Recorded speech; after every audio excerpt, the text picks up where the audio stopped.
Finally, the Bureau of Alcohol, Tobacco, and Firearms, the key agency enforcing gun laws, hasn't had a permanent director since 2015. Today, I'm proud to nominate David Chipman to serve as the director of the AFT. David knows the AFT well. The right of the people to keep and bear arms shall not be infringed. I think that there's a good argument to be made that you never know when the state is going to get flipped or taken over control by another state. It's clear to see at a certain point that this ATF agency shouldn't really even exist in the state that it does right now. Rather than banning them, the act instead placed a financial premium on them and allowed tracking of them by requiring that importers, manufacturers, and dealers register and pay an annual tax. So it's okay as long as you're paying some money? Exactly. Wow. That doesn't sound like corruption, does it? We have the siege at Ruby Ridge in 1992. OKC, Waco. We can't do an episode on the ATF without talking about these things. Not really. I think it stands for ass titty fuck.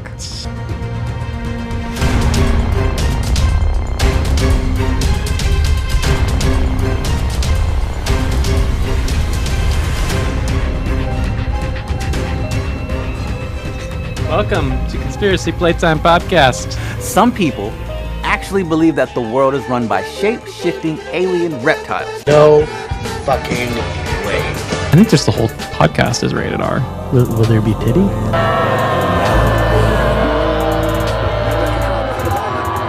What the fuck is a conspiracy theory? When two separate events occur simultaneously pertaining to the same object of inquiry, we must always pay strict attention. The only Jewish conspiracy there is that I'm circumcised.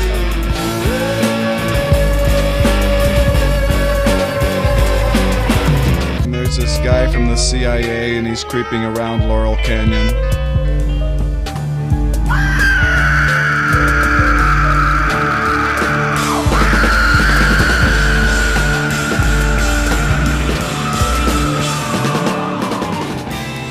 So anyone at any given time could be infected, don't even know it, and feel perfectly well. That's really the nature of science. Come on, man. That's like saying before you got in this program, you take a test where you're taking cocaine or not. What do you think, huh?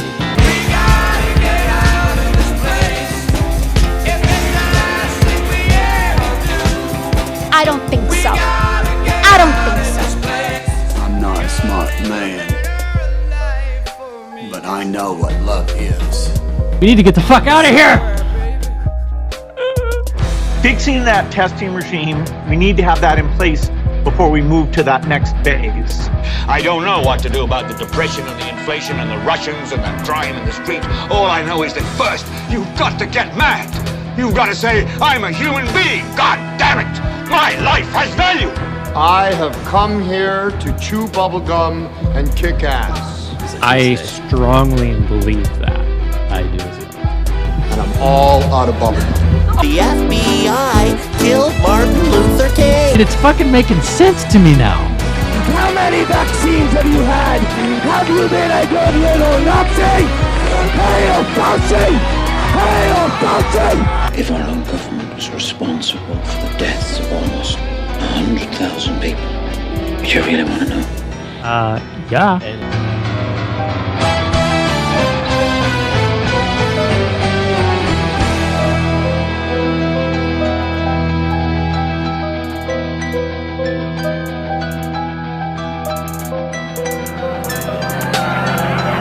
Roll up your sleeves, take your shot, wear your mask, and please stay safe out there.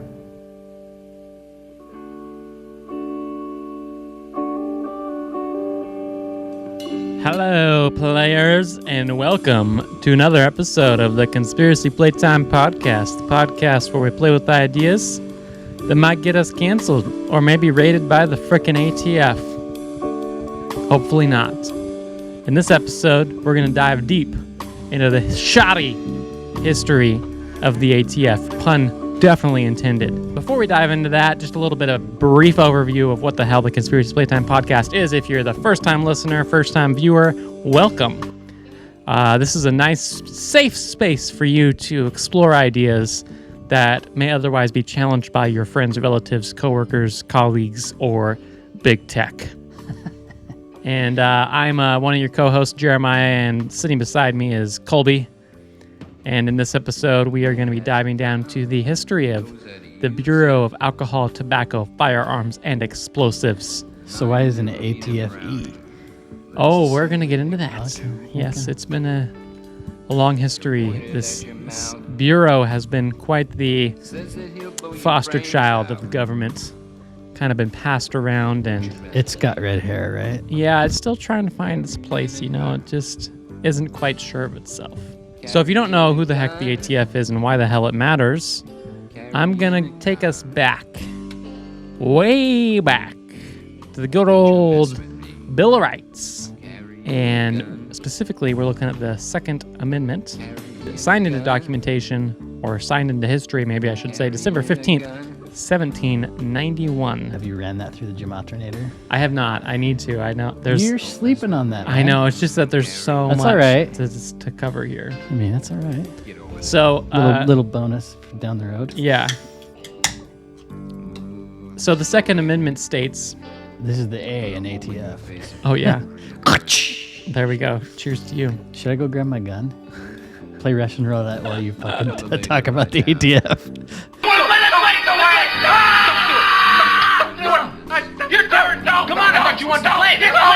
So, the Second Amendment states, a well-regulated militia, being necessary to the security of a free state, the right of the people to keep and bear arms shall not be infringed.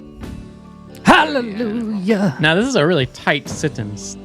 You know that saying, I would have written a shorter letter, but I didn't have time? No. The idea... Never heard that. So the idea is that you write a longer letter, and if you have time, you edit it down so that it's more concise and more concise to the point. I get it. And I feel like all of the amendments are exactly that. They have taken something that could encompass a large paper or a book almost, and they've succinctly brought it down to just a sentence. Well, if you look at all the Supreme Court cases against or for each amendment, you could get that girthy paragraph at least. Oh yeah, that's definitely for sure. And I mean, people have been trying especially to pick with the apart Second this. Amendment. Oh yeah, the Second Amendment. I mean, if you look at the Wikipedia page for the Second Amendment, it's a freaking book, dude. It's so huge. I do need new shitting material. There you go. Wikipedia Second Amendment. Yep. I just want to remind everybody that you are the militia. If you choose to take that role on and own it. Just don't have a boating accident and lose your arsenal. Yeah. The beginning where it says a well-regulated militia, the idea was back in the day, people who owned firearms were training with them, were competent with them, and could use them to protect themselves, their others, property, their rights. Other words, people that would be played by Alec Baldwin in a movie. Shots fired. Ooh. Some people argue that the National Guard is the militia, but that is not the case. In fact, the people who wrote the Bill of Rights and the Constitution were very much against a federalist army because you can't control them at a certain point. And also, they just end up sweeping the floors in Oregon hospitals. And also, the right of the people to keep and bear arms.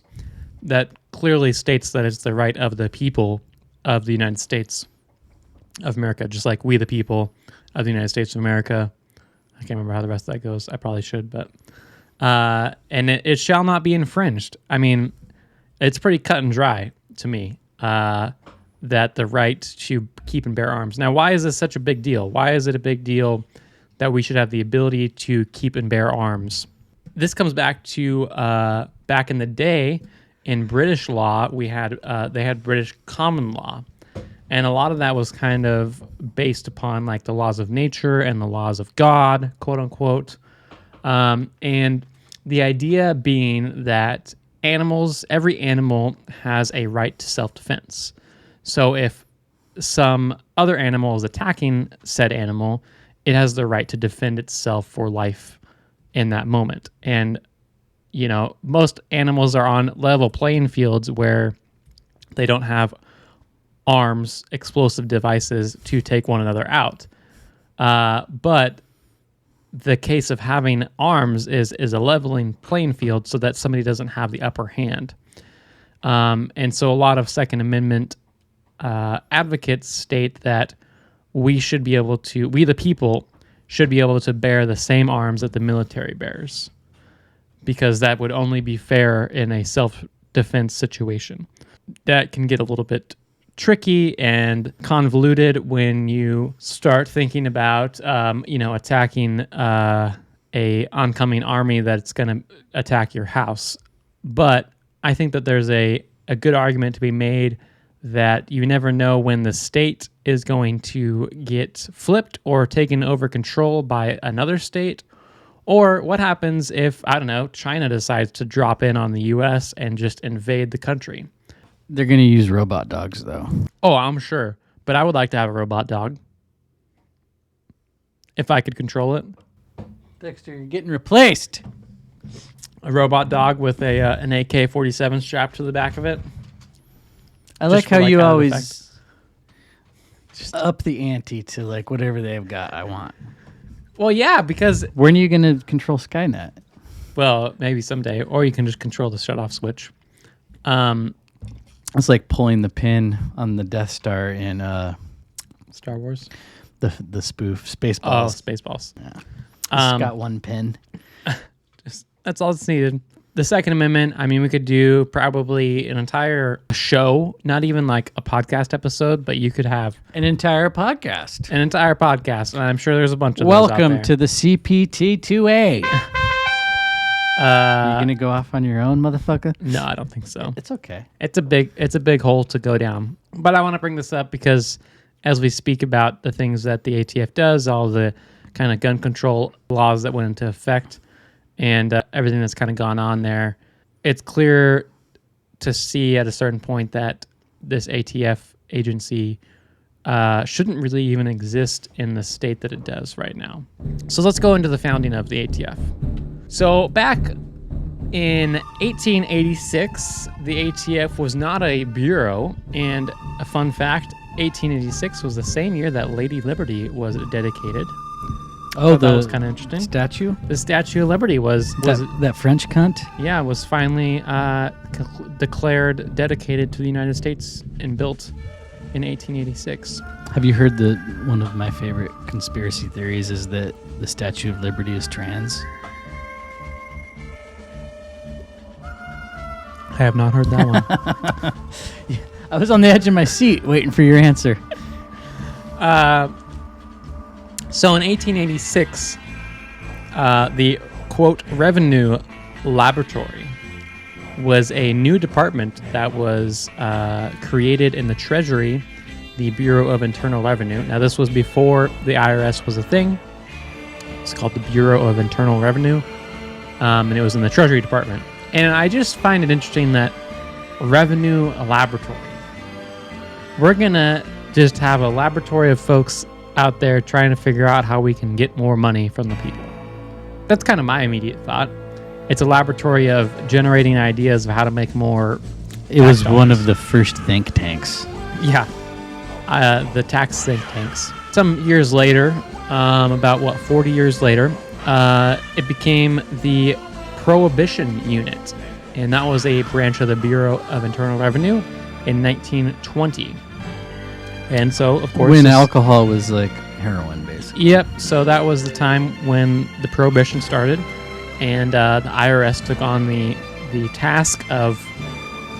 The IRS or the BIR? Oh, I'm sorry. Yes, the BIR, the Bureau of Internal Revenue, before it was IRS. So, again, it's the Prohibition took on the form in the idea of taxation, really. They were able to collect a large number of fees and federal prison sentences in that time frame. Sounds very familiar to other drugs today. Yes. And then I just love this. On April 1st, 1927. Good old April Fool's Day. Shit, I got you good, you fucker. Is this the first April Fool's Day? You have to wonder, don't you? It became an independent entity within the Department of Treasury, changing its name from the Prohibition Unit to the Bureau of Prohibition. So they got a little pat on the back, a little raise in status there. I just can't get over the date, though. Like, you couldn't have picked any other day to take that role on. And then on July 1st, 1930, so just a few years later, the Bureau of Prohibition, or the Prohibition Bureau, was transferred from the Treasury Department to the Department of Justice. So kind of under the same wing as the FBI, was not known as the FBI at that time. So they kind of took on more of a, I think of like Justice League, like, oh man, they must have felt so badass to go from pencil and paper pushers to the Department of Justice. It's like when a mall cop finally becomes a fucking cop. Yep. And then just 3 shy years later, as part of Franklin D. Roosevelt's sponsored omnibus crime bill, the Prohibition Bureau was briefly absorbed into the Federal Bureau of Investigation, or at that time it was known as the Division of Investigation. So this was a brief little stint where they kind of were under the wing of the FBI, but they were still, this is where, again, so many name changes and so many because going on it's here. like kind of what the CIA went through too. They were the OSS and then they became the CIA, kind of like in the, I believe that was like the 40s or 50s. So when it was absorbed into the FBI, or the Division of Investigation, they became the Alcohol Beverage Unit. The ABU. Yeah, ABU. Isn't that alcohol... bitterness units. Yeah, for like the IPAs. Yes. Though it was part of the FBI on paper, it continued to operate as a separate autonomous agency. So it was kind of more for show to be under the FBI, I guess. So that was early 1933. So in the same year, later on, after the Prohibition repeal in December 1933, the agency was returned to the Treasury. So again, the stepchild, this like foster child just being passed back and forth, goes back to the Treasury, and it became the Alcohol Tax Unit. So no longer the Beverage Unit, now we're going back to taxes. And it was under the Bureau of Internal Revenue. So then we have some interesting events happen here. So in 1934, we had the National Firearms Act, which was signed into law on June 26, 1934. And I'm getting a little bit of information here from ammo.com. They have some really great articles and podcasts all about gun control, all about different guns. I mean, they do a really great job of going down the rabbit hole, also on the history of the ATF, etc.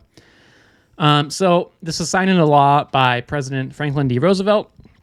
And this is also what gets called as the NFA, so the National Firearms Act.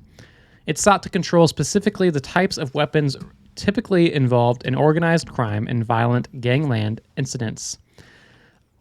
Automatic weapons, like machine guns, and easily concealed but wide-impact short-barrel firearms, such as sawed-off shotguns, as well as mufflers and silencers. Rather than banning them, the Act instead placed a financial premium on them and allowed tracking of them by requiring that importers, manufacturers, and dealers register and pay an annual tax, $500 for importers and manufacturers, $300 for pawnbrokers, and $200 for dealers. So it's okay as long as you're paying some money. Exactly. Wow. That doesn't sound like corruption, does it? And remember, this is 1934. $200 was a lot of money.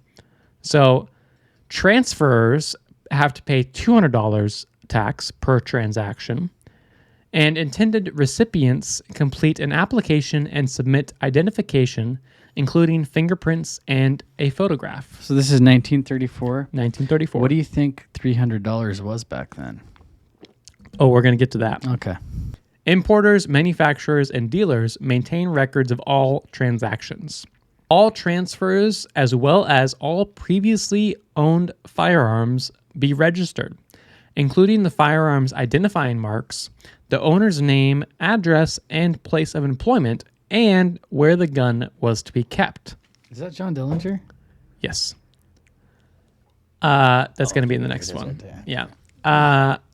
Any violation of the act be subject to a $2,000 fine and up to 5 years in prison. So this NFA, the National Firearms Act, has not been updated since 1934. And importers, manufacturers, dealers, and buyers still pay the same fees.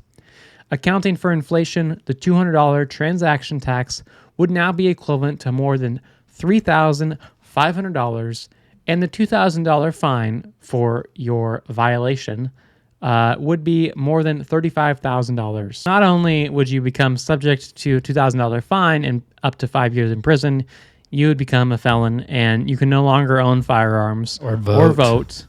In a lot of places. Yep. So you're pretty much screwed at that point. Now, this act has not been updated and continues to this day. So if you want to buy a suppressor for your firearm because you want to save your hearing, because that's one of the main reasons. And not wake up the neighbors. Well, one of the main reasons that you could use a suppressor is so that you can go to the gun range and it wouldn't be as loud, and you could actually like wear smaller earplugs, or you're just gonna damage less. You could kill somebody quietly. You can do that anyways. But you have to pay a $200 tax. Okay. So that's a $200 transaction tax. Once again, just out for the money. These are laws for the poor. Especially in 1934, because it made it so that the poor couldn't buy it. But you know what? Do you think the criminals, do you think they followed this act? I bet you John Dillinger didn't. Do you think they were like, oh, God, dang, you have to pay a $200 tax now? Oh, man. Ah, shucks. I guess we're not going to go rob that bank anymore because the good old National Firearm Act said I can't have a machine gun anymore. Oh, and yeah, sawed-off shotguns. Oh, the good old boys that were trying to knock down the local bank decided, oh, you know what? We probably shouldn't show off this shotgun because, you know, good old Franklin Roosevelt, that he signed that law into act, and we just can't. Like, there's a law stopping me from taking the saw and sawing through this barrel. I wonder if they would ever try to entrap somebody in northern Idaho with the sawed-off law. You know, maybe you might be preluding to something here. I don't know. That's an interesting idea there. I think a lot of our audience loves rubies and the views that they can get from a ridge. So that was 1934. Predictive programming. Yeah. CPT style. And then in 1938, we had the Federal Firearms Act. So just a few years later, this was the FFA, as they call it. And Future Farmers of America? This tastes like the cow got into an onion patch. Correct. Yes. The FFA is still very much in effect. So again, this is from ammo.com. Signed into law June 30th, 1938. The 1930s were tumultuous years. FDR's New Deal was rebuilding a struggling America in the face of a well-armed wave of organized crime. John Dillinger was one of the most infamous criminals of the era, who used not only machine guns, but other assorted weapons on a crime spree that spanned 8 states. That motherfucker was a badass. I mean, look at him. He doesn't give a shit right Johnny now. Depp played him in a movie.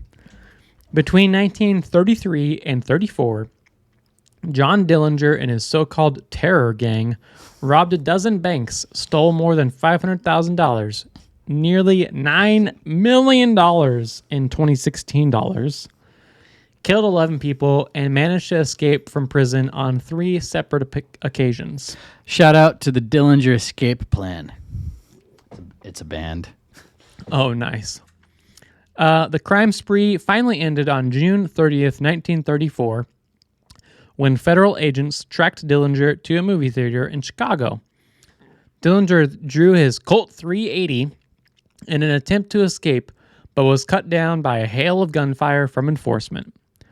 On the 4th anniversary of Dillinger's death, Congress passed Public Law 75785, the Federal Firearms Act of 1938, which expanded record-keeping and accountability for all firearms importers, manufacturers, and dealers, and place restrictions on gun ownership. Wait. What was that thing about shall not be infringed? Was there something about that? I don't know, like 2 centuries before? Hey, are you calling John Dillinger a false flag? What? Maybe he was seeing the new Batman movie. Glad you got that. Oh, boy. Yeah, what movie were they watching? I know, right? You gotta wonder, huh? It expressly aimed to regulate interstate and foreign commerce in arms and encompass not only the guns themselves, but also any silencers or mufflers, ammunition, cartridge cases, bullets, and propellant powder. It stated that only dealers or manufacturers possessing a license could transport, ship, or receive firearms or ammunition in interstate and or foreign commerce. The license was $25 per manufacturer and $1 for dealers. $1. Kind of an interesting denomination there that they chose. Yeah, why not cut him a break? Dealers and manufacturers could not ship or transport firearms to anyone under indictment, convicted of a crime, or considered a fugitive from justice. Trade in stolen firearms or guns that had been had the manufacturer's serial number removed was illegal. When are they going to outlaw files? Oh, boy. 2030. This is kind of a little side note, and we might touch on it later, but at one point, the ATF tried to declare a shoestring as a machine gun. What? Those shoestrings that you have on your shoelaces to like a shoelace? Yeah. They tried to declare that a machine gun. We'll get to that. Okay. We'll get to that. Just hold on to that, okay? That's a non-word. Interesting. They really wanted to, ban shoelaces from existing because it was a machine gun. So, Federal Firearms Act, if you ever go to purchase a gun, you have to buy it from a FFA dealer. A Federal Firearms Act paid the license for becoming a dealer. If you ever have a gun shipped anywhere, you have to have it shipped to a Federal Firearms Act licensed dealer. Those things gave at that point, it was the alcohol tax unit. They started to take on a little bit more. So in 1942, the alcohol tax unit took responsibility for enforcing federal firearm laws. So they took on those laws that were passed in 34 and 38. So what happened is they were basically trying to make it so that if anybody during the Prohibition had a machine gun or was bootlegging, but they had a gun that was illegal, they could just throw them in jail for the gun and not have to worry about trying to say that they were trafficking alcohol. Well, they got Capone for tax evasion. Yep, and that's how they get most of them is they find it's kind of like the straw man argument. They find that one little thing that we can put you to prison for this. We don't need to worry about anything else. As long as you're going to prison, it's all good. If only Capone would have filed his fucking bootlegging taxes. 1942, like I said, the alcohol tax unit took responsibility for enforcing federal firearm laws, and then things started to get a little fun here. They started to gain a little bit more power. In the 1950s, the IRS came to be, so that's when they finally took on that name, Internal Revenue Service. And the alcohol tax unit was given power to enforce tobacco tax laws, then becoming the Alcohol and Tobacco Tax Division, ATTD. Now remember, they were still enforcing federal firearm laws, but they decided to rename after enforcing tobacco tax laws. So then, about 18 years later, the 1968 Gun Control Act came to be, and that is when they became the Alcohol, Tobacco, and Firearms, aka ATF. They were still within the IRS at that point. So, again, ammo.com, great article on all gun control. LBJ signing a bill. So 3 decades had passed since those previous gun control acts had been passed. Oh, it does cover Sirhan because he did get his handgun from a private individual. And it was unregistered. Remember we were talking about how it was only for rifles. Yeah. Interesting. So over 5 years, 4 major assassinations took place. JFK. James Malcolm Earl X. Ray. James Earl Ray, what are you saying? James Earl Ray is the one that they say shot. Okay. MLKJ. Yes. Malcolm X, Dr. Martin Luther King, and Senator Robert Kennedy. And so what they basically did was they said, well, Lee Harvey Oswald had purchased his rifle through a popular mail order company under his alias. Are you sure that it wasn't the CIA that gave it to him? No. He ordered it through the mail. Yeah, come on, man. He ordered it through a magazine. And how unconstitutional is that for him to order that through the magazine? Well, whether it's unconstitutional to order a gun through a magazine or shoot the president, you could link the two together. And then Talmadge Hayer had a criminal history of stolen guns. Because, he's a criminal and he stole guns. I don't know. Kind of. Is that who they pinned Malcolm X on? I thought he got shot by like 6 different dudes, but I don't recognize that name at all. Yeah. Former member of the Nation of One Islam. of the assassins. One of the assassins who killed Malcolm. So one of them happened to buy his gun in a certain way. Apparently. Plus he was black. And he was Islam. Can't have Islamists. And this dude was like fucking Pakistani or Sirhan. something. Yeah, he was just up for appeal. I think he got out, actually. Huh? Gavin Newsom could have stopped it, but... So all that good stuff that happened, they decided that there was a response for a major overhaul of restrictions on how guns could be bought and sold. Signed by good old Lyndon B. Johnson, the man who they didn't think could become president way the back receding hairline of a champion. When he first got into, what was it, Congress, or was he in Senate first? I think he was congressman first, right? Probably first. He was in the Senate at some point. But nobody thought he would be anything. He was kind of a quiet individual, but he slowly persuaded people into liking him. Yeah, he was a snake in the grass. He was indeed. He had nothing to do with JFK being assassinated either. He signed into law the Gun Control Act of 1968, also known as Public Law 90-618. Soon became known as Title I.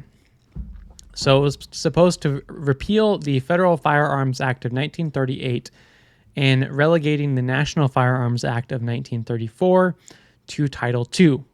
Its stated purpose was to, quote, to provide support to federal, state, and local law enforcement officials in their fight against crime and violence. To that end, it mandated licensing for all importers, manufacturers, and dealers of firearms and ammunitions involved in interstate or foreign arms commerce, and set license fees for, quote, destructive devices at $1,000 a year. It was just $25 to $1. It also prohibited using falsified information to acquire a firearm. That wasn't already illegal. You used to be able to lie to get a gun. I know, right? It set the general purchase age for handguns and handgun ammunition to 21. They just did that with cigarettes in Oregon. Yes, they did. It prohibited dealers and manufacturers from selling firearms to indicted or convicted individuals, fugitives from justice, drug addicts, and mentally incompetent individuals. Drug addicts? Yeah, how the hell are you supposed to know if they're a drug addict? Look in their medicine cabinet. And how do you know they're mentally incompetent when you're only talking with them for 5 minutes? Ask them if they voted for Trump.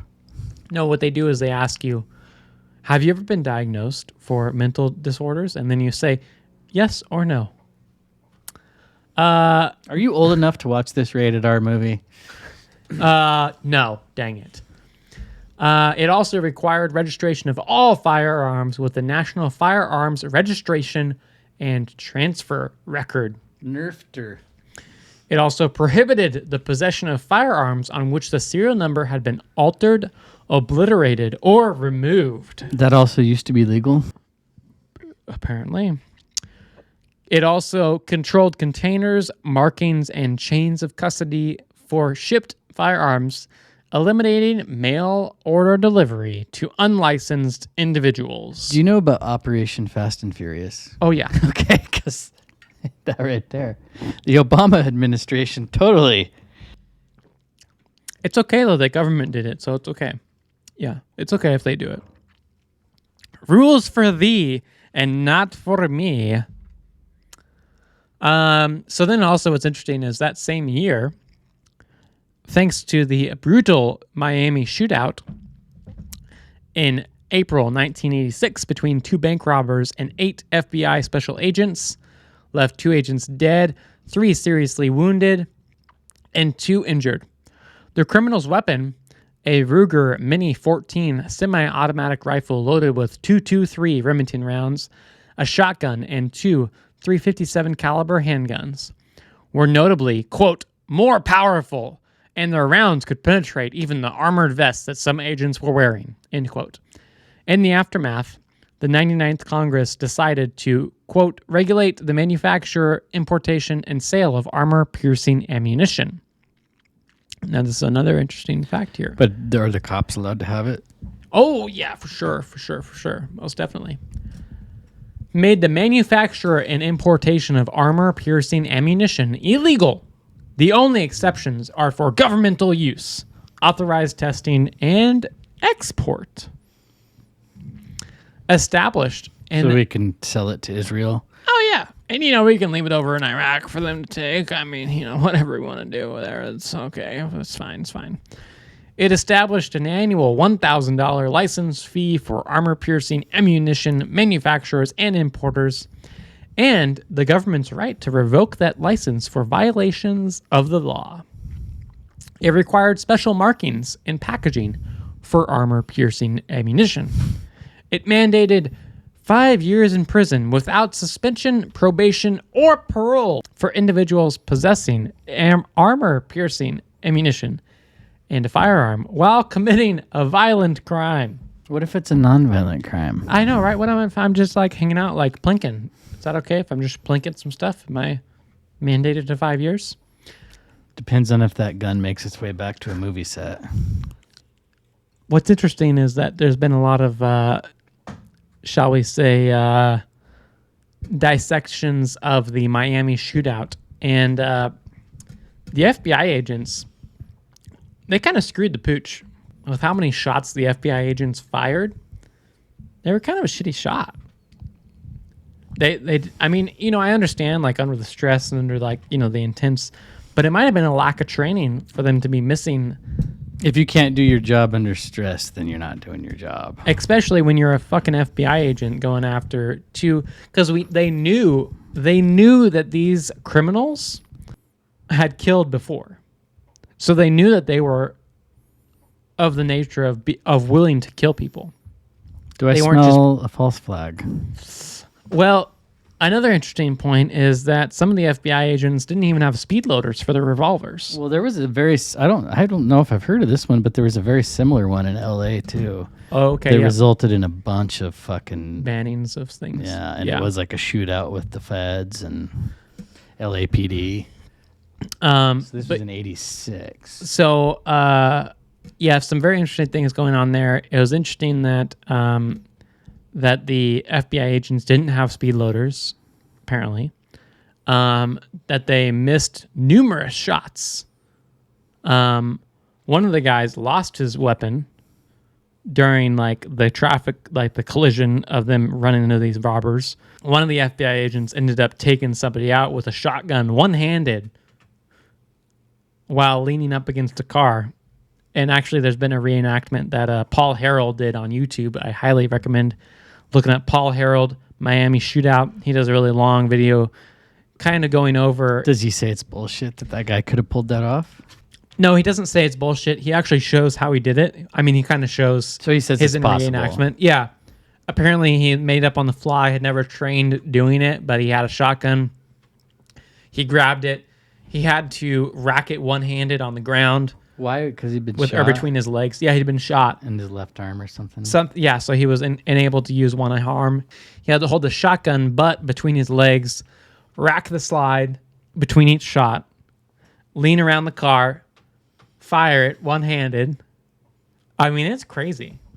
It's possible. I mean, it's possible after we just hear how shitty of shots they all are. Well, I mean, yeah, they're shitty shots, but a shotgun, you get a little bit better chance with however many rounds you got in the chamber, right? With however many rounds are in the shell, I should say. I just don't believe anything anymore. I know, it's hard to do. So that Arnold Schwarzenegger's going to play this guy in the movie. With that 1968 good fun, the ATF suddenly just got a whole buttload of power. Maybe it went to their head. Maybe. We'll get to that. How could it? In 1970, 2 short years later, the Organized Crime Control Act happened when Congress enacted the Explosive Control Act, which was underneath that Organized Crime Control Act, which provided regulations over the explosive industry and designated certain arsons and bombings as federal crimes. The ATF was given jurisdiction over criminal violations relating to the regulatory controls. So, but what's interesting is they weren't given full jurisdiction over the whole thing. So if like a bombing went off, they weren't going in and doing the investigation.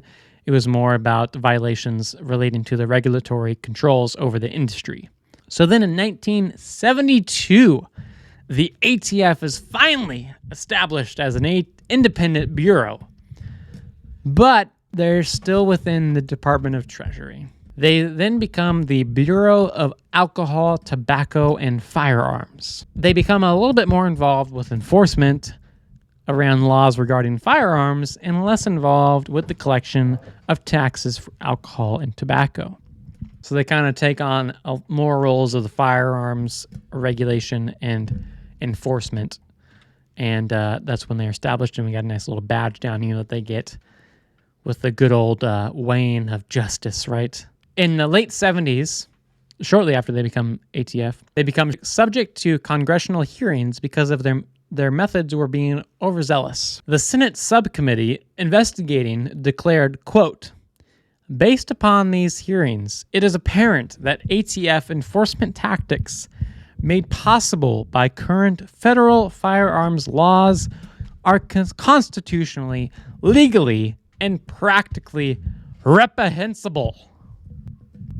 In 1986, the Firearms Owners Protection Act was the way that the government was supposed to possibly maybe take back some of that overzealous power. They revised many provisions of the Gun Control Act of 1968. The ATF was given wide latitude on the enforcement of regulations pertaining to the holders of FFL, Federal Firearms License, which enabled individual or a company to engage in business pertaining to the manufacture or importation of firearms and ammunition, or the interstate and interstate sale of firearms. Allegations of abuse by ATF inspectors after the passage of the act arose from the NRA, the National Rifle Association, and some FFL licensees. In particular, advocates claimed that ATF was repeatedly inspecting FFL holders for the apparent purpose of harassment, intended to drive the FFL holders out of business, as the FFL holders would constantly be having to tend to the ATF inspections instead of to the customers. And then in February of 1982, that's when the Republican-led Senate subcommittee studied the Second Amendment of the United States Constitution and concluded, "The conclusion is thus inescapable that the history, concept, and wording of the Second Amendment to the Constitution of the United States, as well as its interpretation by every major commentator and court in the first half century after its ratification, indicts that what is protected is an individual right of a private citizen to own and carry firearms in a peaceful manner." The report also said that 75% of the ATF prosecutions, quote, were aimed at ordinary citizens who had neither criminal intent nor knowledge, but were incited by agents into unknowing technical violations. It would suggest that reform of federal firearms law, such as proposed in S. 1030, would be largely self-enforcing and would, quote, enhance vital protection of constitutional and civil liberties of those Americans who choose to exercise the Second Amendment right to keep and bear arms. And so the Firearms Owners Protection Act of 1986 FOPA addressed the abuses noted in the 1982 Senate Judiciary Committee Subcommittee report. Among the reforms were the reopening of interstate sales of long guns on a limited basis, legalization of ammunition shipments through the U.S. Postal Service, removal of the requirement for record keeping on sales of non-armor piercing ammunition, and federal protection of transportation of firearms through states where possession of those firearms would otherwise be illegal. The act also contained a provision that banned the sale to civilians of machine guns manufactured after the date of enactment, restricting sales of these weapons to the military and law enforcement. Thus, in the ensuing years, the limited supply of these arms available to civilians has caused an enormous increase in their price, with most costing in excess of $10,000. In other words, machine guns, what we're talking about here. Like, fully automatic machine guns, pull the trigger, it fires until you run out of ammo or you let go of the trigger. So after this act, machine guns were basically illegal to manufacture for the general public. Now they're going after the semi-autos. Yep. Oh, yeah.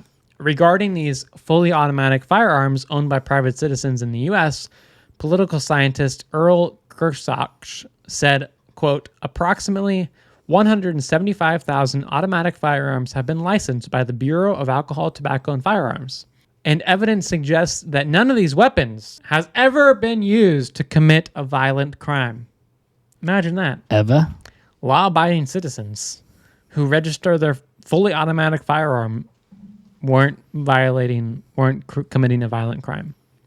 The act mandated that ATF compliance inspections can be done no more than once per year.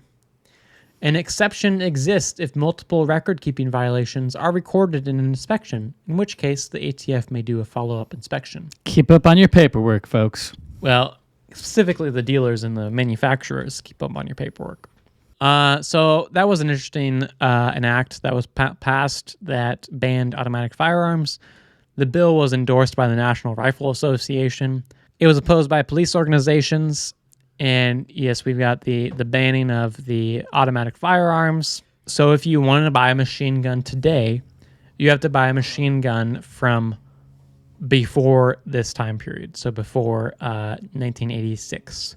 As long as it's old, it's okay? As long as it's old and as long as you pay the $200 transfer tax.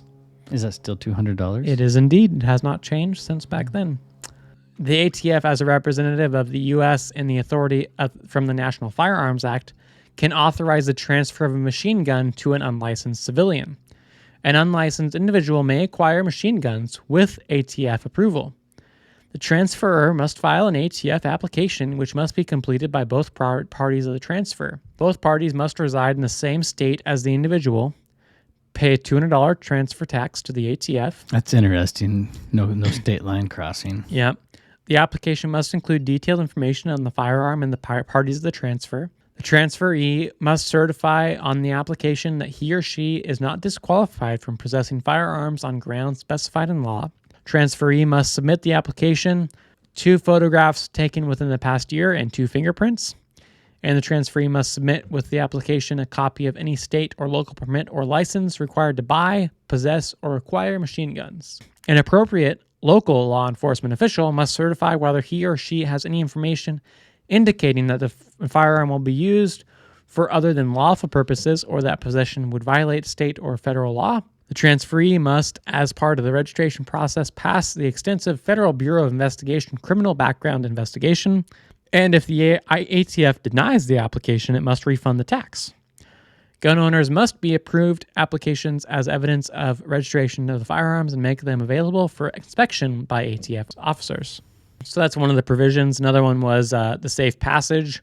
One of the law's provisions was that the persons traveling from one place to another have a defense for any state firearms offense in a state that has strict gun control laws if the traveler is just passing through, short stops for food and gasoline, provided that the individual is not otherwise prohibited from possession of the firearms and ammunition are not readily accessible, that firearms are unloaded, and in the case of a vehicle without a compartment separate from the driver's compartment, the firearms must be locked in a locked container other than the gloved compartment or console. So like the trunk. Yep. And if you're not, you can't like stop for a hotel. That's kind of what it makes it sound like, doesn't it? Yeah, like you're just passing through. Food and gas. Yep. So it's got to be a locked container, unloaded, has to be within the trunk or kind of far away access. At least you were able to then go between, though, because otherwise you couldn't before. I knew the laws were kind of funky about that. I didn't realize that. I mean, they're more lenient than I had pictured. Well, and then you also have to go state by state law because each state has a little bit different interpretation of how they allow you to do that. Some states you have to have the magazine separated from the firearm. Like in a separate container? Yes. And then the ammunition has to be in a separate container. So you can't have the ammo in the same locked box as the gun. What if my gun and bullets are in one box and the clip is in another box? Can you mix and match like they're J&J and mRNA? So lots of different things happened with this. It's a big old list of what all happened. I'm not going to read in here too much. This is, again, another instance where there was a little bit of give and take of what could be used. Clarifications on prohibited purposes. The older Gun Control Act of 1968 prohibited firearms ownership in the U.S. by certain categories of individuals thought to pose a threat to public safety. However, this list differed between the House and the Senate versions of the bill and led to confusion. The list was later augmented, modified, and clarified in the Firearm Owners Protection Act of 1986. I just want to jump ahead real quick. If you're a coffee drinker, you're fucked. Being a controlled substance. Yeah, addicted to any controlled though. Controlled. So illegal. Yep. Federally controlled. Marijuana? Do you remember that? If you use marijuana, you cannot buy a firearm. Well, it's some states. No. California. Federally, if the Fed wants to come after you, they will. Yeah, that's why a lot of people were really reluctant to start buying at dispensaries to get in those databases. People who wanted to go buy guns. Yeah. Mm-hmm. I remember that was a big deal when that first started. And I'm sure it's still something to think about because, everything's out there. Have you ever bought at a dispensary? Yeah. So that didn't come up in your background check, though. No, my background check cleared in like 2 minutes. I'm sure it wouldn't. Maybe if I was... If they wanted to take your guns, they could probably use that as a reason. They could possibly. You're in a database. Oh, yeah. For marijuana. Yeah. Even though I haven't smoked in 200 and some odd days now. We're going to change that here at CPT. Well, we'll see. We're going to start a GoFundMe for Jeremiah's first joint. Back into action. Anyone who has been convicted in any court of a felony punishable by imprisonment for a term exceeding 1 year, excluding those crimes punishable by imprisonment related to the regulation of business practices. Isn't it funny how they just switched these two? Yeah, 86 and 68. I'm sure you noticed that in your research. Yeah, pretty interesting. Whose full civil rights had not been restored by the state in which firearms disability was first imposed. Anyone who's a fugitive from justice. Anyone who is an unlawful user or addicted to any controlled substances. Sons of bitches. Anyone who has been adjudicated as a mental defective or has been involuntarily committed to a mental institution. But if you voluntarily committed yourself, bang away. Yeah, right? Pew, pew. Any alien illegally or unlawfully in the United States, or an alien admitted to the United States under a non-immigrant visa. The exception is if the non-immigrant is in possession of a valid hunting license issued by the U.S. state and or has been granted a waiver from the Attorney General. No, senor, I was just shooting at the ducks. Anyone who has been discharged from the armed forces under dishonorable conditions. A little fun side note on that. My brother-in-law decided to get the job because he didn't want to be dishonorably discharged by the United States Army for many reasons. This is probably one of them. Yeah, you get fucked if you get dishonorably discharged. I mean, it's a fucking red flag on any job application or you ever fill out. Yeah, which is kind of shitty. I mean, he's directly employed by a nuclear facility through his military, so he would lose his job automatically. So he is wouldn't that be able to have any guns? What's going on is that if you don't get the job, so what they're saying is in the discharged. military, if you do not comply, that was the word I was looking for, you will get a dishonorable discharge. At first they were talking about prison sentences, but this dishonorable discharge is enough to sway. I mean, he knows what's up, and he's got principles, but he's also not afraid of the jab. He's like, dude, they fucking shot me with who the fuck knows. So I mean, he's shots. done like 4 tours, so he's like, I have no fucking idea what's in me right now. He's like, it's the principle that pisses me off, but then he bent over and did it. I mean, no judgment here. Yeah, I mean, I can't put myself in that situation, only mentally. Yeah. Anyone who has been a citizen of the United States and has renounced his or her citizenship. So that's kind of interesting. So if you renounce your citizenship, you can't buy a gun in the United States. That one actually kind of makes sense to me. It does, but it's also like, well, I mean, that's like owning a gun is one of those like silver linings of being an American citizen. It is, yeah. Anyone that is subject to a court order that restrains the person from harassing, stalking, or threatening an intimate partner or a child of such intimate partner. Do you know that? Do you know that amendment, the Lautenberg thing? I do not. Do you? I've not heard of it. That was added in 1996, apparently. So it's probably some like situation with that domestic stuff, violence. Yeah, because anyone who has been convicted of a misdemeanor of domestic violence, I didn't know that you could get just a misdemeanor for domestic violence. Slap a hoe around. It's only a misdemeanor. Yeah, that's kind of interesting. A person who is under indictment or information for a crime, misdemeanor, punishable by imprisonment for a term exceeding 2 years, cannot lawfully receive a firearm. Such person may continue to lawfully possess firearms obtained prior to the indictment or information, and if cleared or adequate, can receive firearms without restriction. I really want to know how many plea bargains have been successfully put into place because people were like, I just don't want to be a felon. I want to be able to own guns. So if you're going to, I'll plead guilty to all these misdemeanors as long as you don't give me a felony. Yeah, because if you're a felon, you're screwed in society. In a lot of ways. Jobs, guns, voting. I think that is screwed up. Because if you start looking at like Class C felonies, man, a lot of them are pretty incidental crimes. The fact is that it's supposed to be you served your time. Like the idea is that you... Exactly, it's an idea. Right. There's always going to be a paper trail to your criminal history. Like serving your time means I'm out on the streets now. It's screwed because it's supposed to be like, okay, we're punishing you for you breaking the law or doing whatever you did, and you are now released, but you're a felon, so you're screwed. You don't get any of this. Yeah, it's like being a prisoner outside of prison. Yeah, I think it's worse in some cases. That's a whole nother freaking podcast, though. We could go on that. So all these provisions are stated in the form of questions on Federal Form 4473. So whenever you go to buy a firearm, you have to fill out this 4473, which basically just you have to answer all these questions truthfully. If you don't, then you're committing a felony. Do they hook you up to a lie detector while you're taking it? Nope. And you know what? The theory is, or the idea is that supposedly this 4473 doesn't even go anywhere. Will you click on it? Yeah. It's the Federal Firearms. Yeah, it's a big long thing. That's the one? Yeah, this is what you fill out when you buy a firearm from somewhere. Sometimes it won't be exactly warning, like this. If you lie, that's basically what it does say at the beginning, yeah. Information you provide. A 6-page form prescribed by the ATF. So that's just the first page. Required to be completed when a person proposes to purchase a firearm from a federal firearms licensed holder, such as a gun dealer.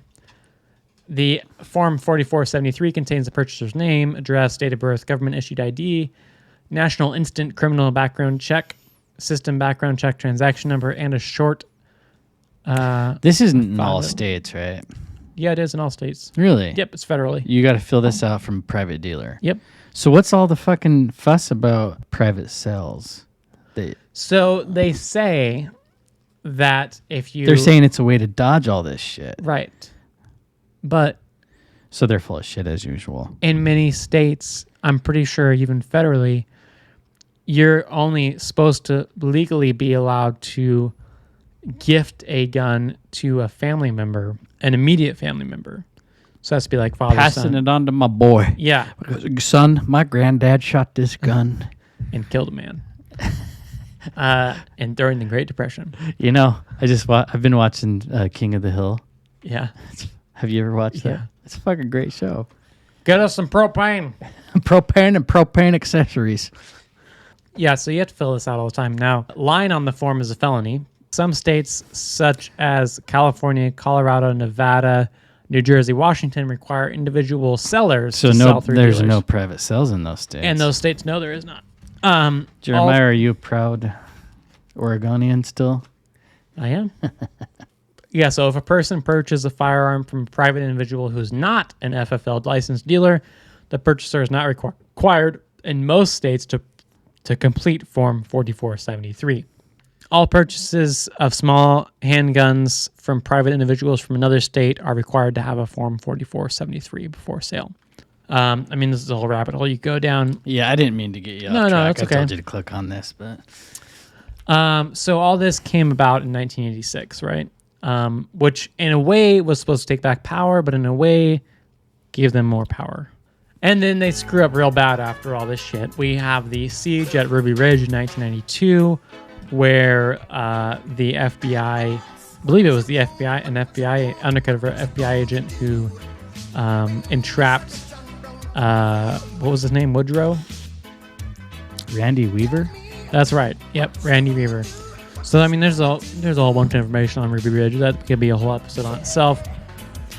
Bill Clinton and Janet Reno, man. OKC, Waco. Bill Clinton's first year in office too. So that was like a big blemish on his record. But yeah, this Ruby Ridge information was, I mean, they came in guns blazing, basically. 11-day standoff between ATF and Randy River, who was entrapped for... Trying to fuck with my favorite number. For selling somebody a shotgun, and then the guy who bought it said, I want it sawed off here. There's an FBI informant totally set up. What's his name? Weaver? Randy Yeah, because they were trying to get him to be a snitch inside the Aryan Nations, which was a white supremacy group, which was full of law enforcement. FBI informants.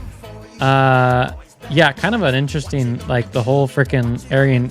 I mean, it's Nations just basically COINTELPRO evolved into the shit that was going on in Ruby Ridge. And we were talking about Gretchen Whitmer in our Operation Mockingbird episode. Anywhere you see like shit like this, man, the FBI is usually all over it with undercover agents and informants. So I don't see it weird. Yeah, you're right. So 92 was Ruby Ridge. That's a neat track. 1993. So it was 1 year later. And I'm thinking fucking Oklahoma City bombing was like 96. Yeah. Like 3 years later on the anniversary. I don't know about that for sure, but 95. Okay. April 19th. On the second anniversary of Waco. Bicycle Day! Oh. That's the birthday of LSD. Oh, okay. April 19th. That's funny. Interesting. So I think that Zach might have something to say about April 19th. Oh, I'm sure he does. So yeah, I mean, both of these incidences, I would say that they were TV spectacles. Oh, for sure. Because this was when the TV started to be very popular. We've got 2 out of the 3 of them in our goddamn intro. Oh, yeah. Yeah. 9/11, Waco, and OKC right in a row. I didn't have any footage of Ruby Ridge. I don't think there was any footage. I don't think there was. There's a picture right here, though, of some neighborhoods saying, stop, we need a head count. Fed shot first, your home was next. Oh, wow. I never saw those. 92, 93, 95. So, yeah, they screwed up real bad. And then, of course, the the Oklahoma City bombing was supposedly blamed on these past two events in his black book or whatever. What was it? His letter of admission or so intent. McVeigh apparently confessed and said that he was inspired by Waco and Ruby Ridge and chose the anniversary of Waco to do it. But man, that's a rabbit hole we're going to go down for sure, because he apparently at first was claiming that he was part of a secret arm of the United States military. What? And that he was supposed to be. But he was crazy, right? We'll talk about that in full for sure. I mean, That could be a probably whole sooner episode for rather sure. than later. Yeah. Yeah. I mean, I think each of those. I don't know about Ruby Ridge, but Waco and OKC are definitely on our original list of 30. That's true.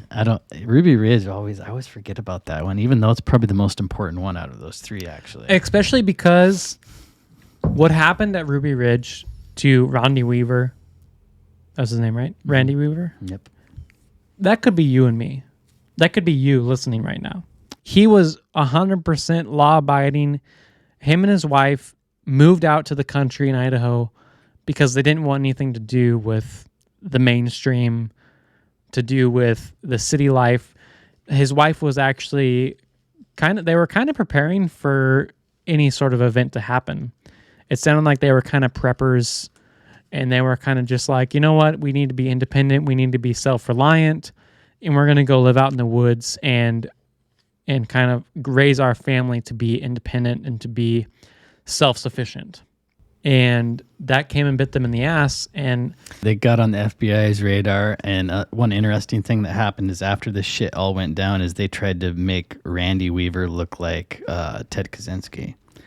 They made a lot of comparisons. So even though he never did anything wrong. Right. He actually even told that FBI informant to fuck off when he tried to sell him that shotgun. But that goes... Right. It's the FBI's word against yours. Oklahoma City bombing's a little bit more nuanced. You kind of got to really look into it and then make up your own mind. As far as Waco and Ruby Ridge go, you look at the evidence that's out there, it's really obvious who was in the wrong. FBI and the ATF. Yeah. And we'll cover these things in more depth, but I had to at least mention them because it is a large you can't part of do the an ATF. episode on the ATF without talking about these Not things. really. At all. But it's not something that I wanted to focus on exclusively. So that was the 90s. Then good old 9/11 happened with the Homeland Security Act passed in 2002, thanks to good old Bush. Going back and we're going to go fight those terrorists and we're going to take the fight to them. In addition to the creation of the Homeland Security, ATF was then shifted from the Department of the Treasury to the Department of Justice and became BATFI, the Bureau of Alcohol, Tobacco, Firearms, and Explosives. Interestingly, at the same time, this new bureau was created called the Alcohol and Tobacco Tax and Trade Bureau, the TTB. I haven't even heard of this. It was created and remained in the Treasury for collection of taxes in those two industries. So essentially what happened was they split ATF, they split collection of taxes on alcohol and tobacco, they split that off, but yet the Bureau of Alcohol, Tobacco, Firearms, and Explosives stayed the same name, but they weren't collecting taxes, this BATFI. This is what they are now? This is actually what they're called, yes. So if you want to be a real asshole to the good old ATF agents, call them BATFI agents because that's, They like the old name? They like to stay at ATF. ATF Special Agent. So it's kind of interesting. They split them apart, but yet they're still having the name alcohol and tobacco, but yet they are very much concentrated on firearms and explosives. And even in the explosive arena, with this Homeland Security Act, if you are a hobby rocketeer, if you like to launch like rockets for like a hobby, you know, those like little mini rockets that like, you know, you fire up. Like made out of 2-liter bottles? Just about. Maybe a little bit bigger. Stuff you could buy at Al's Hobby. The ATF is now tracking purchases of propellant for hobby rocketing So And is there a cutoff that's actually reasonable, or is it pretty ridiculous? I think it's pretty ridiculous. They went in and I can't remember if it was they raided or they went into an Al's hobby shop. Do you think Elon Musk was like one of the early guys on their list? Like back when he was like, I'm going to have my own island. I don't see why not, right? So something else I want to speak about is this idea that since the ATF is now their own bureau, they're supposed to have a director. Since about the late 90s, early 2000s, they've only had acting directors. And I'm going to leave it to this PBS little news clip that was actually just posted I want to nominate Alec Baldwin. So this video was posted just in time for me to want to cover this topic because I was very interested and intrigued by this. The Bureau of Alcohol, Tobacco, Firearms, and Explosives, or the ATF, is the federal government's leading agency for regulating guns and for addressing gun violence. But it has been extremely hard historically to get the U.S. Senate to confirm a permanent chief. Today, President Biden withdrew his nominee for the job. William Brangham looks at what is behind that and what's at stake. Judy, this spring, the president nominated David Chipman to head the bureau. Chipman worked at this the guy ATF was a shoddy motherfucker. He's got a name for it, Chipman. Guess where he was in the 90s? Was he like on the front lines? Oh, Waco. 25 years before retiring in 2012. He then advised groups that advocate for gun control, like Everytown and the Giffords Law Center. And Everytown is one who's been trying to take down the right to keep and bear arms. Oh man, I'm gonna put a pin in that with the Everytown. That's gonna be a whole podcast in itself because Everytown is a shady group that was created by Bloomberg. Started by Gabby Giffords, the congresswoman from Arizona who was shot in 2011, which was started by Advocate for Gun Control, like Everytown and the Giffords Law Center, which was started by Gabby Giffords, the congresswoman from Arizona who was shot in 2011. And when it came to confirming Chipman, those affiliations were a problem for all the Republicans in the Senate. Even some moderate Democrats expressed reservations. Now, President Biden must find a new nominee, and the Bureau remains leaderless. Alon Stevens has long covered this issue for the website The Trace, which focuses specifically on guns in America. He joins me from California. Alon, great to have you on the NewsHour. David Chipman, this is someone who spent a quarter century inside the ATF and then advised these gun safety groups. On paper, that seems like a natural nominee for a Democratic president, and yet he's out. Can you explain the specific resistance to him? So part of this is just because it's a very controversial position. In 2006, the National Rifle Association had successfully lobbied to move the ATF director from a presidential appointment into one that required congressional confirmation. And since then, they've been in a near perpetual cycle of acting directors with only one confirmed director in the last 15 years in the form of B. Todd Jones under the Obama administration. And because of this, right, the GOP and its allies have been able to really kind of hamper any sort of director from getting confirmed time and time again. So it's already a controversial position. And so when you look at this, and anyone who's covered the ATF for some time, that is kind of par for the course to see this level of resistance. What was particularly interesting with Biden's pick, however, was that because the position is so controversial, historically, there's a tendency to kind of pick safer candidates. And in this case, Biden felt that he was very confident to try to push forward one that has some strong and vocal gun control support. And for many Democrats and independent Congress members who are in gun-friendly states, that was just a bridge too far. So the ATF is, as you're saying, it's not unusual that it's been leaderless for a long time. But can you explain, practically speaking, from a policy perspective, what does it mean that the ATF doesn't have a leader? Right. So when you talk to the agents on the ground, you know, the issue that they kind of talk about is how they're an agency that's held hostage. And that's very unique for a federal law enforcement agency that, you know, because they're for so much congressional public scrutiny that is almost exacerbated due to the political polarization surrounding guns, that they are unable to advocate successfully for resources without a confirmed director. When you look at other federal law enforcement entities like the FBI, they are able to articulate long-term plans, right? We're going to tackle terrorism. You look at DEA, we're going to tackle the cartels. For the ATF, they're not able to really do that. They're not able to articulate these kind of overarching public safety issues and how they're going to address them. Instead, they're very much in kind of a reactive cycle. And that really hurts them. That keeps them down on their number of agents, inspectors, and it's very hard for them to get a lot of the resources and assets to even compete with their federal law enforcement counterparts. I know that you and your colleagues at the Trace did some investigation into the ATF's inspection of gun stores around the country.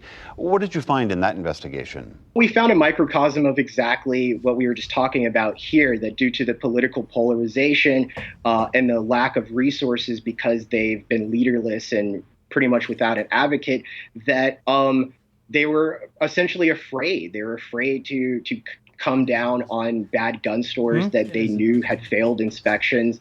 They're very lethargic with that. Going back to how this ties into an appointment of an ATF leader, actually in 2007, right after this position became a congressional appointed or a congressional confirmation position, the first people to essentially rise up and advocate to their congressmen to block Bush's appointee were actually gun stores who had failed an inspection because their guns had been showing up in crimes. They had their license revoked, and they were able to kind of reach out, get their local congressmen to raise issues about the potential ATF leader, and actually they created that cycle. And when you see this confirmation go on, you actually see a lot of the same tactics being used, gun store owners and stuff like that raising concerns. You know, and that is kind of just something that has historically gone on for, like I said, almost 15 years. I mean, you and others have pointed out that the United States is unique in this ongoing epidemic we have of gun violence in this country. Murders, suicides, mass shootings. And yet here we have the primary agency responsible for addressing that is essentially hamstrung. Right. I mean, when I talk to people about just gun violence in America, one of the things that I kind of say is that, you know, we see a mass shooting, a major mass shooting in this country almost every other week.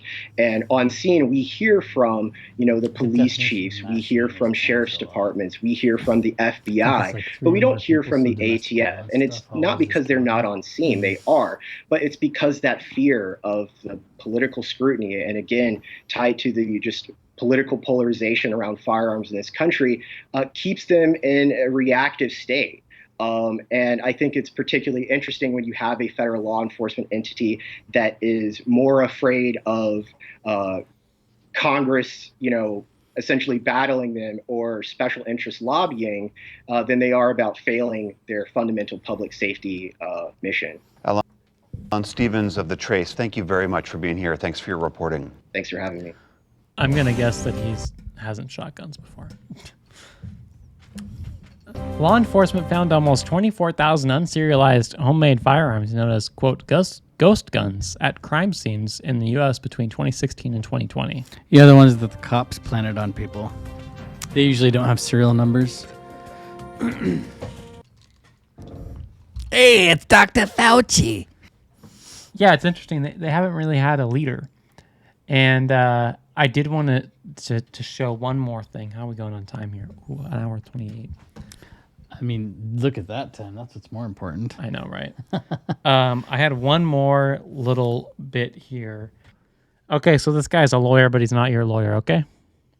The video that you are about to watch is not to be construed as legal advice. Prepare your blood pressure because we're going to talk about the history of ATF nonsense in the machine gun arena. At the end of this video, because at present it's the latest situation, we're going to talk about the rare breed situation. So stay tuned for that. Brand of trigger. For anyone who doesn't know, or for my 3 viewers that aren't used to US gun law, let's do some real quick background. If you don't need this, or just really don't want to hear my abridged version, skip to this point where we get to the meat and potatoes. For the majority of American history, most Americans could own just about any arms that they wanted, and they could do what they wanted with them as long as they didn't hurt anyone aside from in self-defense. In 1934, the federal government was losing one of its many wars on drugs, this time over tasty, flammable drinking water. And this encouraged an underground market. The government's violent enforcement of prohibition led to an arms race and the cementing of organized crime, which, again, were winning quite handily. So the government wanted to do something, or something. All this sounds a little too familiar to us, doesn't it? Well, anyway, they mostly wanted to get rid of handguns, but didn't like machine guns either.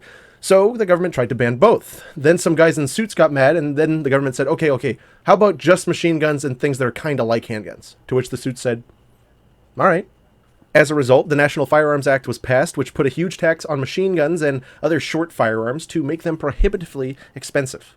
The idea was, if the government caught a mobster with a machine gun or a handgun, actually they didn't quite get the handgun at the end of the day, they wouldn't have to worry about proving this person's involvement in alcohol trafficking. They'd just bag them for the gun charge for not paying the tax. There was never any evidence that handguns or machine guns were particularly deadly or not useful for self-defense, just that they were chosen, for whatever reason, by the mob, and they needed a way to get more mobsters. As for how this affected ordinary Americans, well, they didn't care. The government was fighting a war on alcohol drugs, and victory was more important than our silly little civil rights. So if you wanted a machine gun, you could have one, as long as you were rich and not a nationality your local law enforcement didn't like, since you would need their approval too. Fast forward to 1986, and inflation has put the $200 tax closer to an American's reach. More people were collecting machine guns, and unregistered machine guns were being used occasionally in crime. So a slick politician called Hughes was contemplating what he could do about this problem. I know, he said aloud to himself, rising up from his seat and pointing up in the air. I'll get rid of those damn registered machine guns. So Hughes snuck an amendment into a milquetoast pro-gun bill, which closed the registry for new machine guns in 1986, preventing anyone from registering a new machine gun after that date. Remember, it was unregistered machine guns that were used in crime, so clearly the obvious answer was to prevent the registration of machine guns. To be honest, there were about 2 murders committed with registered machine guns in that period of time, both of which were committed by law enforcement officers who are some of the only people mostly exempt from the 86 ban. Oh well, either way, that's how we got to a state of people wanting to shoot more faster, but the government saying, no, stop that. People simply enjoy shooting fast. It's fun to do, and a hell of an experience. So with necessity, the mother of all invention, people look for ways around the prohibition on new machine guns. I'm going to talk about a couple particular firearms, but mostly we're going to be covering accessories. If we were talking about every firearm the ATF erroneously called a machine gun, we'd be here a long time. Maybe a subject for another video. I don't know. I'm also just going to say, I'm probably going to miss a few here. This is a huge area, and a lot of it isn't well documented because most of these weren't actually in public letter rulings, which were published, but private little back and forth correspondence between ASCII people and the ATF. One of the earliest ones here for us to talk about is the AR-15 autoseer. For quite some time, drop-in autoseers were sold in mail-order catalogs. This was a fun and wholesome experience. There were a host of brands such as the aptly named AR-15 autoseer, the drop-in autoseer, and the autoseer 2. The issue here is that while the NFA included the combination of parts language, it had not yet been applied here, and it was unclear which combinations of parts were covered. The thought here was that the autoseers could be sold as, kind of conversation pieces and not dropped into guns, and if they were dropped into the guns, the person would register a gun, kind of like it works right now with normal autoseers. We all do know what people were probably buying these drop-in autoseers for, but that was the idea at the time, and I think an idea that makes a lot of sense. As for what people were actually doing with them, obviously they were using them as ashtrays, I'm 100% sure of it. In 1981, ATF finally had enough and ruled that the seer itself was a machine gun because it was designed and intended to be used in converting a weapon to shoot automatically. Interestingly, ATF said in this ruling that it would not be applied to autoseers manufactured before November 1st of 81. This is one of several bizarre frictions in the law here, as the ATF doesn't actually have the power to draw such cutoffs. Around this time, before and after, lightning links were also a thing, similar to drop-in autoseers but mechanically awful and only functional in full auto. These were sold in magazines until ATF got sufficiently mad at them. Still though, regardless of when the seer was made, possession of it, along with M16 fire control parts, is still considered possession of a machine gun under the NFA. And that's an interesting thing to think about here. We often think about just the device, but in a situation like with the drop-in autoseer, kind of like how you can buy, M16 autoseers, not the drop-in type, but the regular type, and how all kinds of auto parts come with parts kits, which are perfectly legal to own, if you assemble it and configure it into a fully automatic weapon, Well, you don't have to worry about the combination of parts language or anything like that, because guess what? The definition also says a weapon which shoots more than one shot with a single function of the trigger. So that's kind of just something to keep in mind here. When we're talking about the accessory being considered a machine gun, remember also that when it's configured into a whole weapon, it's a lot easier of a case for the ATF, at least when it comes to this autosear type stuff. Moving on up to 1986, ATF made a series of determinations on 3 semi-automatic guns, which were semi-automatic versions of machine guns that fired from an open bolt. There's a lot of misinformation here, and to really understand it, you should check out my video on the specific subject, which is called The Myth of the Open Bolt Ban. To put a bow on it, though, the common perception was that criminals were getting these guns, doing simple modifications, and then hosing stuff down, so the government had to do something or something. Again, I get deeper into it in the video I did specifically on this subject, but because the weapons were identical to the machine guns with a fixed disconnector interrupting the firing cycle, the ATF was of the opinion that the weapons were designed to shoot full auto. Again, another part of that machine gun definition that's in the law. So now let's get on to the shoestring saga. This is an epic that spans a couple decades. In 1996, some mad lads sent the ATF a shoestring. The Firearms Technology Branch examined and classified a 14-inch long shoestring with a loop on each end. One end was attached to the charging handle, the other looped around the trigger with its end exposed for the shooter's trigger finger.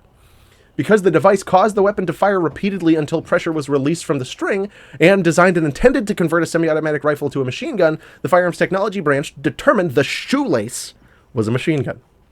ATF confirmed this in a 2004 letter, and then in 2007, realizing they had just been considering literally any 14-inch long shoestring a machine gun, reeled it back a little.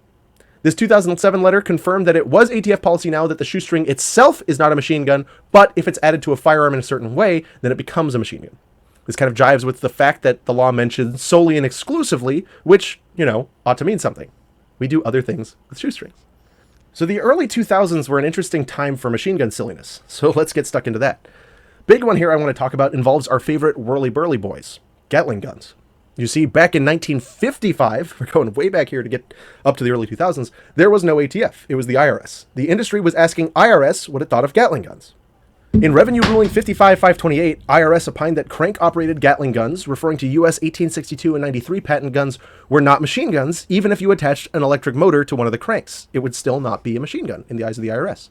The 1955 IRS did say that a Gatling gun designed only to use the handle to set off a gas-operated sequence would be a machine gun. Fast forward to 2004, when ATF pulls the classic, nuh-uh. This ruling was in regard to the certified classic, the General Electric M134, often called the minigun.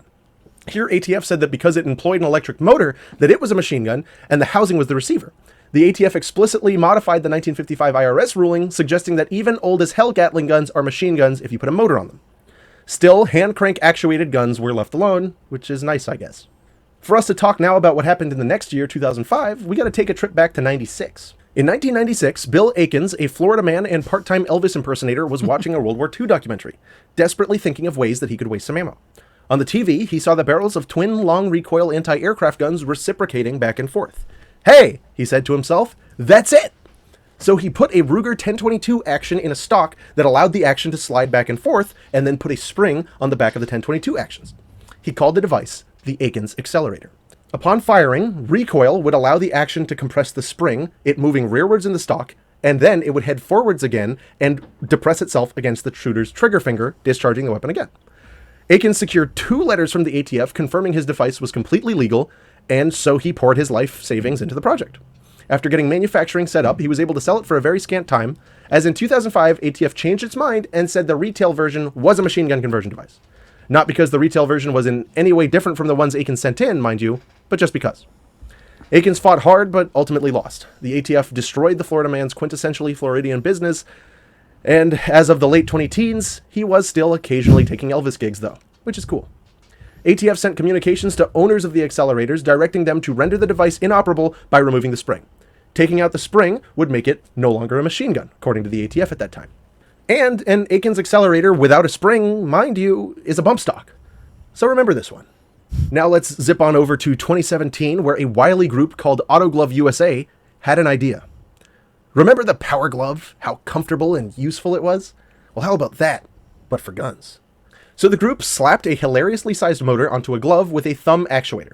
The shooter would hold the firearm and place the device into the trigger guard, actuate the motor with their thumb, and then it would depress the trigger. They then sent it to ATF to ask what ATF thought. ATF thought this was a machine gun. In a very developed response letter, ATF appealed to the greatest authority it could think of, itself. ATF quoted from letters that the agency had sent in 1982 and 88, where it asserted the position that an electric motor attached to a firearm in such a manner that the motor causes the weapon to fire until turned off would be a machine gun. Of course, we all know by now what happens when you ask the ATF for its opinion. But hey, at least it's consistent here. Oh wait, no, except that this was allegedly decades before they came out and reversed their 1955 ruling, which was apparently still good. There is some misunderstanding stemming from this one. Lots of people think that this stands for the proposition, the auto glove ban, that all electrically actuated triggers are machine guns. That's totally not the case. And there have been several semi-automatic solenoid actuated triggers that were out on the market without significant incident. Auto Glove did not appeal the letter, dropped the matter, and refunded its customers, which was pretty cash money. Cash money. Remember now what we talked about, how ATF in 2005 determined that the Aikens accelerator was a machine gun, but one without a spring was not a machine gun. Well, in 2019, ATF played takesies backsies yet again. To be clear here, an Aikens accelerator without its spring is just a bump stock, and I'm sure most of you remember these slidey stocks sitting on store shelves for years. Then an evil dude goes nuts in Las Vegas employing a bump stock. Of course, I know some people in the comments will be suggesting that there was no bump stock used, and that's fine. You can comment that if you want. Anyway, our president exerted pressure on ATF to deem bump stocks machine guns, and so they did. Piles of lawsuits were brought, some of which I was involved in, and the courts of appeal did that funny bendy thing they do with their spines. They bent over backwards to cure the government's illegal rulemaking by any means possible.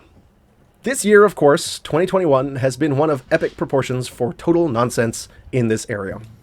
First, there was the auto key card, a literal drawing of an auto sear on a steel card. This fucking thing. This isn't the pop-out auto key cards, the like of which were the type sold in Shotgun News and those sorts of publications years ago, but literally a laser-engraved drawing. In the indictment, ATF admitted to spending considerable time tracing the outline with a Dremel, doing transformative labor to make it into a lightning link. As of right now, the owner of auto key card is still in jail. He's in jail because he had a card that had this drawing on it. Patent pending now. I haven't heard of that. The meme is like, just draw yourself a machine gun and you're a felon. This case is probably the most extreme, and it's hugely unfortunate because it actually threatens a human life. There was no cease and desist, just a clandestine operation to justify locking an enterprising man in a cage over a drawing. Of course, we also had the coat hanger business. That was a lot of fun, but I don't even want to get into that. Then, of course, the rare breed FRT, a trigger that whacks your finger forward. We've got a more in-depth video on this here on the channel, but to put a quick one on this, a gentleman had a trigger. He asked former ATF experts their opinion. They felt it was not a machine gun. People were very upset about this, despite the fact that asking ATF's opinion has only tactical and no legal significance. It gives you no special rights and no protection against the government changing its mind. Again, see almost every other thing we've talked about this episode. So ATF issued Rare Breed a cease and desist. Not cash money, but way better than showing up to lock the owner in a cage, as the auto keycard case saw. Rare Breed initiates a lawsuit to prevent ATF from making good on its threats. Then, what do we notice?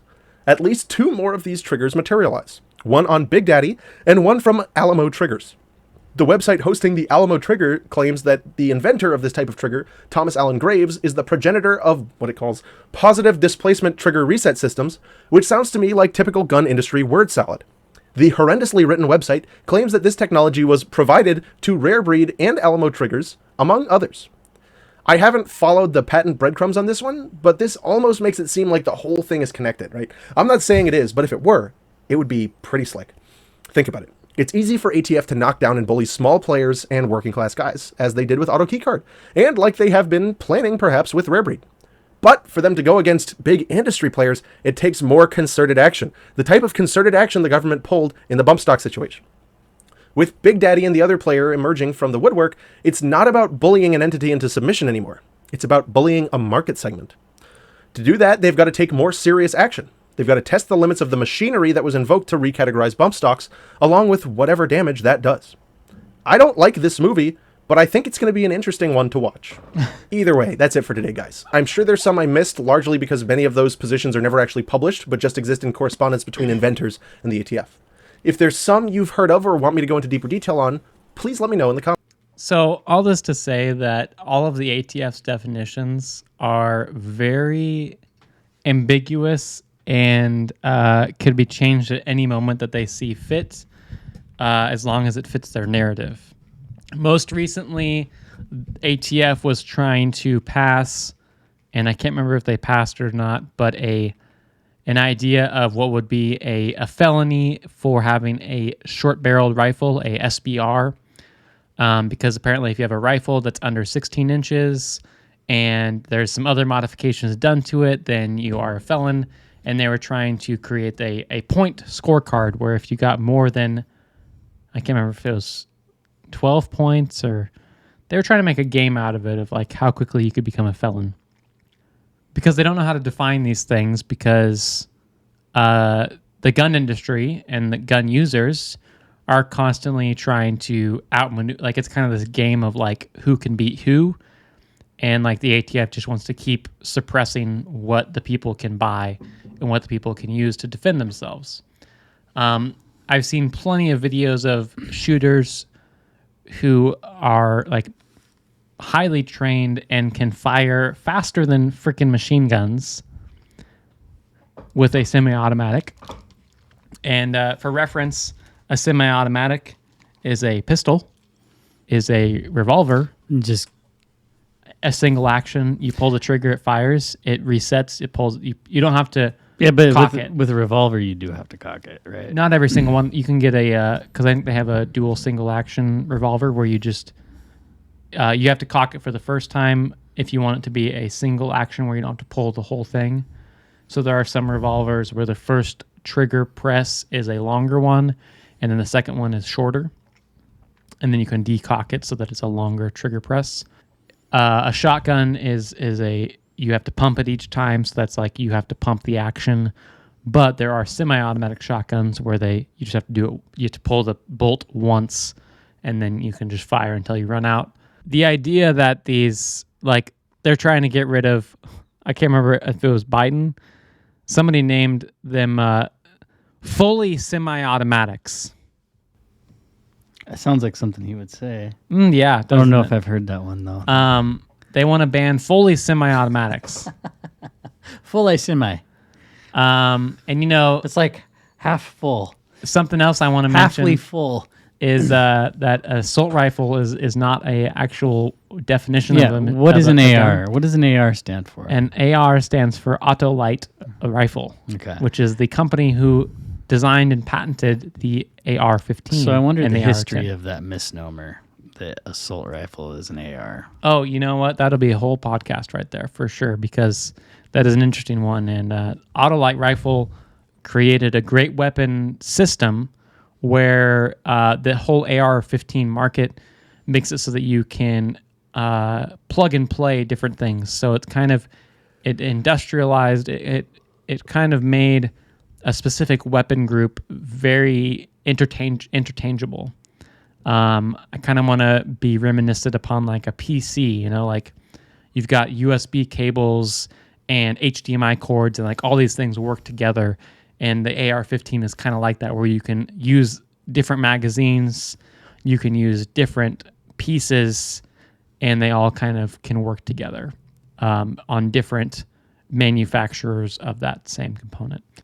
It also made it so that for the Army, for the Navy, or you know, for the armed forces, they could easily distribute these weapons to the armed forces, and they all be very coherent and easily interchangeable. But yeah, so that's kind of a very brief overview of the ATF. I mean, each thing that the ATF has done can be its own podcast episode. It's really deep. I think it stands for ass titty fuck. But all this to say that, you know, the right to bear arms is one that we have because we have the right to defend ourselves against others as well as against tyranny, which is kind of the main reason that the Second Amendment is there, because at that time they were defending themselves against the tyranny of the British colony. That is why we should have the same arms that armies have, because if a army comes and invades our country, you know, you need to be able to have the firepower to withstand that. Is Ashley okay with you buying a tank? Hey, you know, you can do that legally. It's okay. I was asking in your household, though. I don't know. Maybe if I was in my personal slush fund. Do you have a... Oh, speaking of slush funds, I totally fucking forgot to bring up the fact that the ATF has their own slush fund from selling cigarettes. Like cigarettes that were illegal or something? Yes! Oh, wow. They freaking would knock over trucks, take all the cigarettes and sell them. It was out of Virginia. There was a whole freaking Virginia Slims. If any ATF member wanted to fund a raid or whatever job they want to do, the idea was, oh yeah, you go talk to these guys down there. They'll have your money. That's almost as bad as the CIA and the coke trade. Pretty good stuff. So yeah, I mean, I'm gonna leave it there because it's a big rabbit hole to go down, and it's a lot to chew on. But if you want to bear your own arms, make sure that you train well, train smart. There's tons of training out there available to be competent and sufficient with firearms. I hear Alec Baldwin is giving lessons. I think he needs some. Sorry, guys. I know we brought him up like 3 times. Sorry, Alec. I know you're a fan. Learn the firearm basics. A firearm is just a hunk of metal, just like a car is, and it doesn't get dangerous until somebody behind the wheel doesn't know what the hell they're doing. So as long as you know what's going on, what you're doing, then a firearm can be perfectly safe. I'm somebody who was kind of indifferent about the Second Amendment. I didn't think it really mattered at some point back in the day. Yeah, when did you change? Probably within the last couple of years, I kind of started to kind of look into it a little bit more. And, I was kind of like, well, what are you going to do about, our government has drones and they could take you out from the sky if they wanted to. But I started to realize that it's not so much about them taking you out with a drone, but it's more about your neighbor. And also, if somebody decides to go crazy and shoot up, the grocery store that you're at, or if they come knocking door to door to confiscate all of your food. Or give you a certain immunization. The right to defend yourself is very real. And I think that I have a mission here to help awaken and enlighten, and I want to be able to do that for as long as I can. One of the reasons that I went vegan is so that I could live a longer life. I was just wondering if you're going to remember that. I went vegan, plant-based, primarily because I wanted to reduce my risk of heart disease, diabetes, hypertension, all the preventable diseases that can be prevented by diet and lifestyle. And so that's why I made the choice to do that. And I see the same idea with choosing to arm myself and choosing to defend my life with a firearm. It's just one more reduction point of something that could take my life sooner than I'm ready for. I'm not afraid of death. I think that death it's kind of a relief. It's a burden relief of escaping out of this body. But I think that while I'm here, I have a job to do, and I think I'm going to have that job for a while. So I'm not ready to give that up without a fight. Not to mention, if somebody came threatening me and my loved ones, and we feared for our life, I'm not afraid to take a life in that circumstance if I fear for my life and the life of my loved ones. This is not a motherfucker you want to rob right here. Hey, you can rob me, just if you threaten to kill me, that's going to be a different story. Someone holds you up at gunpoint and takes all your shit, you're okay with that? Oh, if they hold me at gunpoint, game over. Okay. But if you there's definitely a give and take there. Each circumstance is going to require a different evaluation. But yeah, so I hope that you learn a little bit about the ATF and the history of this shady government agency. I did. I knew maybe a very small fraction of that stuff. It's a deep rabbit hole to go down, and the Second Amendment and all of that entails there. Until next time, stay safe, be safe, train smart, train hard, and we'll see you next time. Bang, bang, motherfuckers. Peace.